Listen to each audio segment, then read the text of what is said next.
Hi everyone, this is Dr. Chhoda. I hope you guys are enjoying your weekend. It's a sunny Saturday in my neck of the woods, and I hope you folks are doing well. I wanted to give you the latest update about the stimulus negotiations.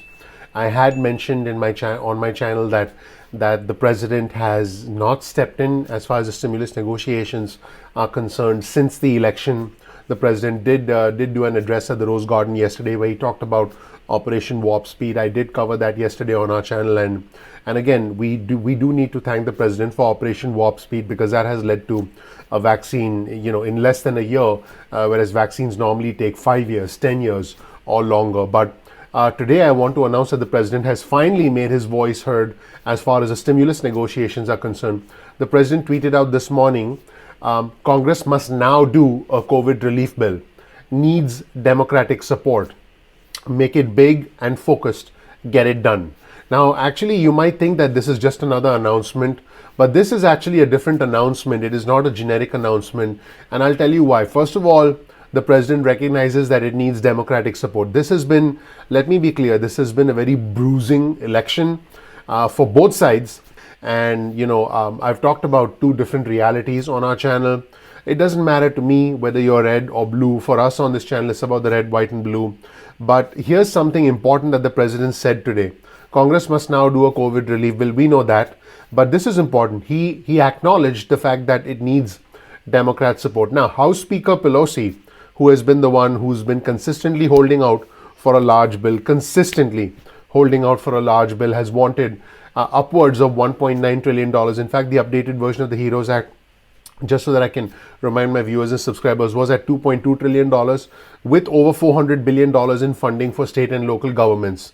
Now, it was not funding for red states or blue states. It was funding dependent that sort of depended on how much a state needed the funds, depending on whether a state had high unemployment levels, depending on the extent of the financial metrics in that state. But President Trump characterized it as a bailout for poorly run democratic states. Notice that he's not saying that now, which honestly I find encouraging.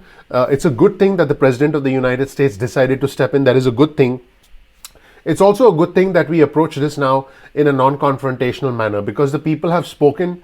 The people have spoken, and the people want checks and balances. That's very obvious that there was no blue wave. So it's not like the Democrats can run away with a huge stimulus bill and sort of have their agenda. The people have spoken, and now Democrats have a smaller majority, which means House Speaker Pelosi's negotiating position is actually weaker, even though she's not going to admit it. Which politician have you seen in our country that says, oh, I'm in trouble, I got to be careful? Nobody's going to say that. They're all going to project strength. Everybody is going to project strength. The president, House Speaker Pelosi, Senate Majority Leader Mitch McConnell. So that's where they stand. Now, the Republicans, on the other hand, I'm talking about Republican senators, did not want to do a large bill. And now the president says it needs Democrat support, which he's right, because Democrats in the House need to be able to support it. And then Republicans in the Senate need to be able to support it. That honestly is the interesting factor here, because even if the Democrats say, all right, let's do a $1.92 trillion bill, and it seems like the president is interested in that. By the way, I'll get to his comment, needed big and focused. That's pretty interesting. How can you have something that's both big as well as focused, which is something that I wanted to quickly touch upon. But again, the president said Congress needs to do a COVID relief bill, needs Democrats' support, because definitely, Democrats need to be able to support this. And he said it needs to be big and focused. Now, let's be clear. What the Republican senators wanted was small and targeted. They wanted small and targeted. And the president is saying, make it big and targeted. So what's it going to be? Is it going to be small and targeted? Or is it going to be large and expansive? I guess you could say that's not targeted. The president is saying, make it big and focused, make it big and targeted, get it done. I want to be clear. I just want to be as clear as I can. House Speaker Pelosi wants big, $1.9, $2.2 trillion.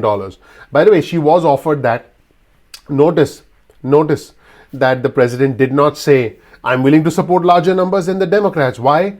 Because, he knows, I think he knows that his ability to leverage Republican senators is now lesser than it was prior to the election. It simply is. Unfortunately, it is. And so the president wants to get a stimulus relief done, which is good. I want to be clear. I'm happy that the president is stepping into the negotiations. I'm extremely happy that the president has sort of put himself back into all of this. But it's questionable as to whether the president will be able to actually get enough Republican senators to be able to support a large package. Remember, before the election, there was extensive reporting. I had reported it about Republican senators who were basically like, nah, we're not going to do something large. But now the president is pushing for something. I believe that based on the language, the president recognizes that the Democrats need to be able to support this, which is true. And the president also recognizes that it needs to be focused because the Republicans aren't going to back something that's big and bloated. One of the Republican senators called a big and bloated bill, I quote, spending porn. I couldn't even make up this stuff if I wanted to. So I just want to be clear that, again, House Speaker Pelosi wants big. Senate Majority Leader Mitch McConnell wants targeted, wants focused. And, so it's big versus focused. The president so far has not been involved up until this moment in time where apparently he now wants both. He wants big and focused, which again is interesting because how can you have both big and focused? By definition, if something gets larger, if something has more, more stuff in it, how can it be focused? That is, by definition, because usually, the two are inversely proportional. You can have something that's small and targeted versus large and relatively untargeted. Now, when I say relatively untargeted, I don't mean necessarily wasteful spending. I mean that as things get bigger, it becomes hard to stay focused. A large vehicle, a large truck isn't going to be as fast and as speedy as as a small sedan. So that's basically where things stand right now. Let me know what you think below. Let me know if you're encouraged that the president is finally stepping into these conversations, because the president needs to be able to step in and push. And this is the first time since the election that we've seen the White House take an initiative when it comes to the stimulus negotiations. The president was largely uninvolved in the stimulus negotiations since the election because the president was focused on, and I would say still is focused on, the legal challenges surrounding the election. But it does seem that the president's focus is now shifting towards other things. The president did indeed tweet out information about a documentary today as well on Amazon Prime, so you may want to check that out. But again, I want to focus on what the president said, which is that Congress must now do a COVID relief bill, needs Democrat support, make it big and focused, get it done. We'll wait and see exactly what happens and what this entails. My sense of all of this right now is that House Speaker Pelosi is standing firm. She ain't budging. Senate Majority Leader Mitch McConnell is standing firm. He ain't budging. And Joe Biden is on the side of House Speaker Pelosi, wanting something larger, wanting more spending, wanting to inject more money into the economy. But they're not going to be able to get that through Senate Majority Leader Mitch McConnell. While the president, who previously said he wanted to do something even larger than the Democrats, I want to be clear, prior to that called off the stimulus negotiations. And prior to that, the president had said that House Speaker Pelosi wanted money for poorly run Democratic states.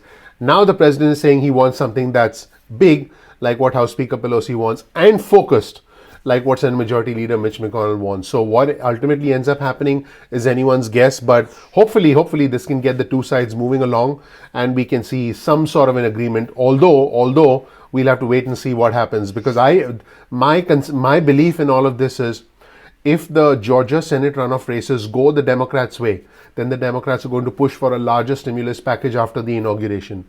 But this is about what the country needs now. My viewers and subscribers need money for food, need to be able to pay rent, need to be able to keep the lights on. So we have an immediate need now, and I'm hoping the two sides can come to some sort of a consensus about that. Let me know what you think about this video in the comment section below, and you'll find a link to the president's tweet in the description section below. Thank you so much for watching. My name is Dr. Nitin Chhoda with Ignition Time. If you don't know anything about me, check out my video. You'll learn more about who I am, what my journey has been like, and why you should listen to me. We release videos at 2 p.m. East Coast time most days of the week. That's 2 p.m. East Coast time most days of the week.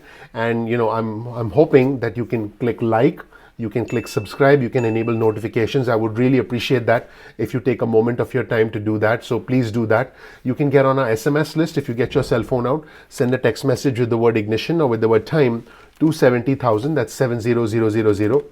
You can opt out of the SMSs at any time. You can also get added to our email list. Simply go to ignitiontime.com/alerts. That's ignitiontime.com/alerts, and you'll get added to our email list. You can opt out of the emails at any point in time that you want. Sometimes YouTube does not always send out notifications on time, so all you have to do is simply go to youtube.com/ignitiontime. That's youtube.com/ignitiontime. Then you can bookmark our channel, and then you can check out our channel at any point in time that you want, and you can watch our videos at your convenience. So definitely do that. Follow us on Instagram. Our Instagram handle is ignition_time. That's ignition_time. So please follow us on Instagram. Also follow us on Twitter. Our Twitter handle is also ignition_time. That's ignition_time. You'll get breaking news and alerts from us on Twitter. So I'm looking forward to having you interact with us on Twitter. And again, if you learned something new from this video, please click like, please subscribe, please enable notifications. I would really appreciate that. My goal is to bring you the latest news on the country, on the economy, as well as your money. If you learned something new from this video, please consider sharing this video with friends and family. And as always, you'll find a link in the description section to all our news sources. Don't forget to comment below and participate with us in our community, because our community is growing very rapidly. Thank you so much for watching. I'm looking forward to seeing you in the next episode of Ignition Time. Take care. Bye.